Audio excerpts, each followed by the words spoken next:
যুক্তরাষ্ট্র ও ইসরায়েলের যৌথ হামলায় বাবা আয়াতুল্লাহ আলী খামেনি ও পরিবারের অন্য সদস্যরা নিহত হলেও অল্পের জন্য বেঁচে যান ইরানের নবনিযুক্ত সর্বোচ্চ নেতা মোস্তফা খামেনি। বিস্ফোরণের মাত্র কয়েক মিনিট আগে 72 ঘন্টা ময়েশ্চার লক সমৃদ্ধ লিলি বডি ওয়াশ শিয়া বাটারের গুডনেস স্কিন রিপেয়ার করে রাখে সফট ও গ্লোয়িং। ব্যক্তিগত কাজে ভবন থেকে বাইরে পা রাখায় প্রাণে বেঁচে যান তিনি। ব্রিটিশ সংবাদ মাধ্যম দ্য টেলিগ্রাফের হাতে আসা একটি ফাঁস হওয়া অডিও রেকর্ড করে জানা গেছে এমনই তথ্য। অডিও রেকর্ডে গেল 28 ফেব্রুয়ারি সেই হামলার লোমহর্ষক বর্ণনা পাওয়া গেছে।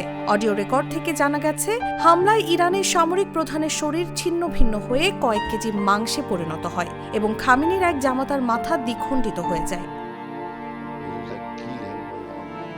এনডিটিভি এই অডিওর সত্যতা স্বাধীনভাবে যাচাই করতে না পারলেও দ্য টেলিগ্রাফ জানিয়েছে রেকর্ডটি নিহত আলী খামেনির কার্যালয়ের প্রোটোকল প্রধান মাজাহের হোসেনের।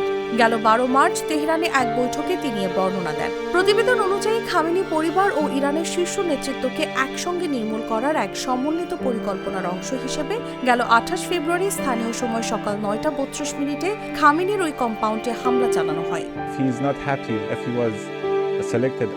মাজাহের হোসেনি জানান 56 বছর বয়সী মোস্তফা খামেনি হামলার ঠিক আগ মুহূর্তে উঠানে বের হয়েছিলেন এবং আবারও ওপরে যাওয়ার সময় ভবনটিতে আঘাত হানা হয়। এতে তিনি পায়ে সামান্য আঘাত পেলেও বেঁচে যান। তবে হামলায় তার স্ত্রী জোহরা হাদ্দাদ আদেল ও তার ছেলে তাৎক্ষণিকভাবে নিহত হন। আয়াতুল্লাহ আলী খামেনির অন্য ছেলে মোস্তফা খামেনিও হামলার সময় কাছাকাছি অবস্থানে ছিলেন। তিনিও তার স্ত্রী অক্ষত অবস্থায় বেঁচে ফিরতে সক্ষম হয়েছেন। হোসেনি জানান ওই হামলা এতটাই শক্তিশালী ছিল যে ইরানের সামরিক প্রধান মোহাম্মদ সিরাজের দেহ ছিন্ন ভিন্ন হয়ে যায়। তাকে শনাক্ত করার জন্য শুধু কয়েক কেজি মাংস অবশিষ্ট ছিল। The US will be going through a number of stages. এছাড়া খামেনির জামানা মেজবাহ আল হুদা বাঘেরি কানের দেহ পাওয়ার সময় দেখা যায় তার মাথা দ্বিখণ্ডিত হয়ে আছে।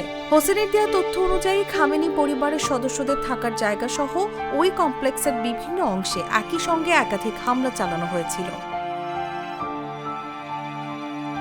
নিউজ ডেস্ক, জাগো নিউজ।